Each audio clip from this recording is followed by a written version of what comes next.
Bonjour, je vous présente le grand jeu de l'amour et du hasard à jouer à 2 joueurs ou plus avec des adultes.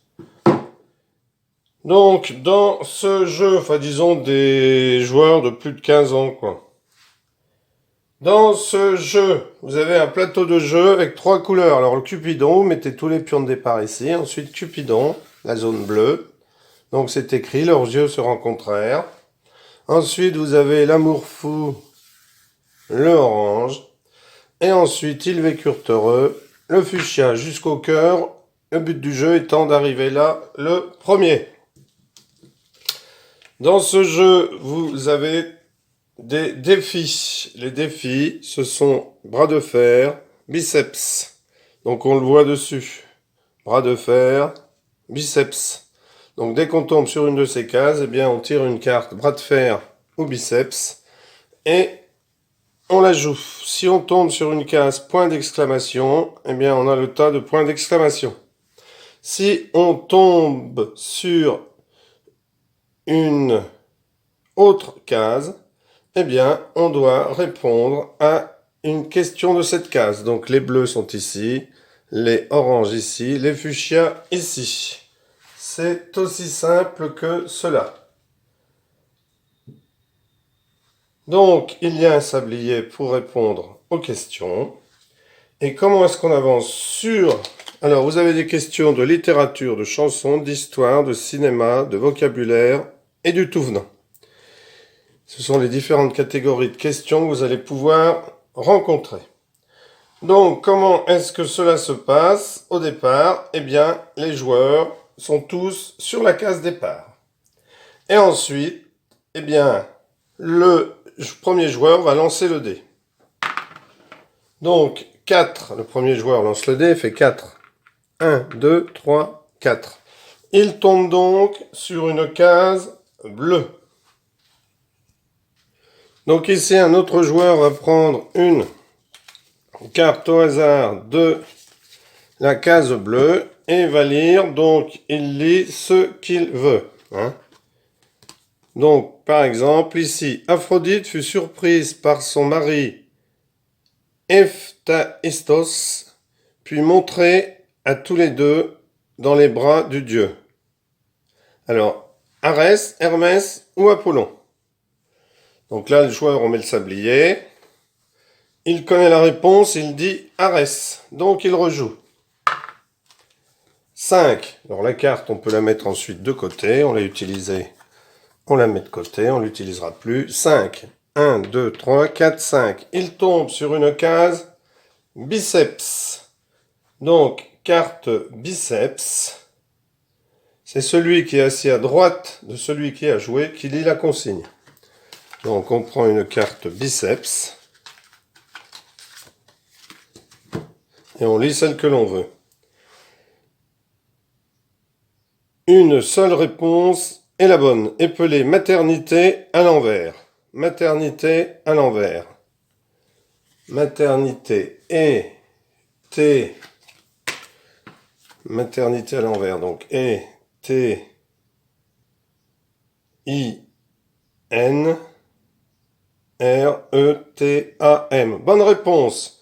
Donc le joueur continue à jouer. S'il n'avait pas répondu, eh bien au tour suivant, avant de relancer son dé, il devait répondre encore à une question. Et tant qu'il n'a pas répondu, eh bien il reste. On ne joue pas le dé tant qu'on n'a pas répondu à la question, lorsqu'on n'a pas su répondre à celle d'avant. Donc il relance, il fait 4, 1, 2, 3, 4. Donc là il tombe sur bras de fer. Donc bras de fer, le joueur tire une carte dans le boîtier et il découvre ce qu'il doit faire trouver à ses adversaires et par quel moyen. Un mime, un rébus ou un dessin. Et ensuite, il lit aux joueurs les 2 indications qui sont sur la carte. Donc là, il faut un papier et un crayon. Donc, chantez comme vous pouvez, mais avec la musique de la chanson de Charles Aznavour, ce serait encore mieux. Viens, découvrons toi et moi les plaisirs démodés, ton cœur montre mon cœur, malgré les rythmes fous, je veux sentir mon corps, par ton corps épousé. Dansons joue contre joue, dansons joue contre joue. Viens, découvrons toi et moi les plaisirs démodés, ton cœur contre mon cœur, malgré les rythmes fous. Je veux sentir mon corps par ton corps épousé. Dansons joue contre joue. Dansons joue contre joue. Voilà.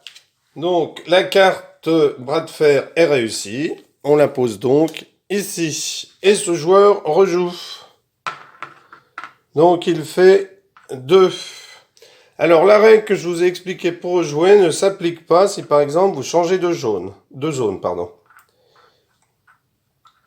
Donc, ici, carte bleue.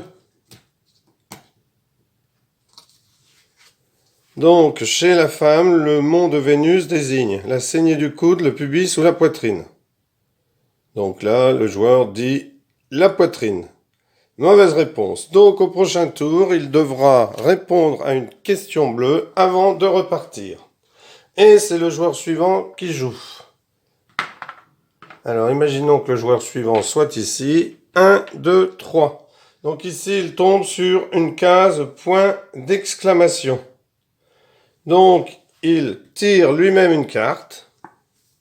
Reculez de 3 cases et reprenez normalement le cours du jeu en lançant le dé. Donc il recule 1, 2, 3 cases et il relance le dé. 6. 1, 2, 3, 4, 5, 6. Donc là, il prend une carte bleue et il répond. Enfin, c'est un autre joueur qui prend une carte bleue et qui lui lit la question. Voilà, on arrive en fin de partie. Un joueur a réussi à arriver ici sur le cœur. Donc, il va devoir prendre... Enfin, un autre joueur va tirer une carte. Et, donc, fuchsia. Et là, le joueur devra répondre à 3 questions sur les 4. Que désignent les gosses en québécois? Les testicules, les joueurs de hockey, les couples d'amoureux? Bon, les testicules, je pense. Bonne réponse.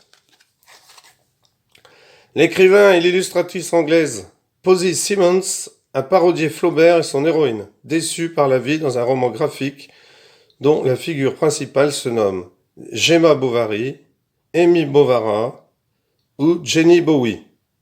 Oh, bah c'est Bovary, donc ça va être Bovary. Gemma Bovary. Bonne réponse. Surnommée l'étrangère, cette animatrice polonaise finit par épouser son écrivain favori après un long échange épistolaire. Donc un échange épistolaire, pour ceux qui ne sauraient pas, c'est un échange de lettres. Cet écrivain était-il Alfred de Musset, Honoré de Balzac ou Alphonse de Lamartine? De Lamartine. Mauvaise réponse, c'était Honoré de Balzac. Attention, dernière question. S'il répond, il a gagné, sinon, eh bien, il faudra qu'il attende un tour. On prête à cette grande actrice romantique amante d'Alfred de Vigny une relation amoureuse avec George Sand. Il s'agit de Mademoiselle Georges, Marie Dorval ou Mademoiselle Mars. Bon, bah c'est Marie Dorval. Marie Dorval. Très bonne réponse. Donc ce joueur-là gagne la partie. Voilà, merci d'avoir suivi cette vidéo. Oui, le grand jeu de l'amour et du hasard. À bientôt. N'hésitez pas à vous abonner, à commenter, positivement ou négativement. Et à bientôt. Au revoir.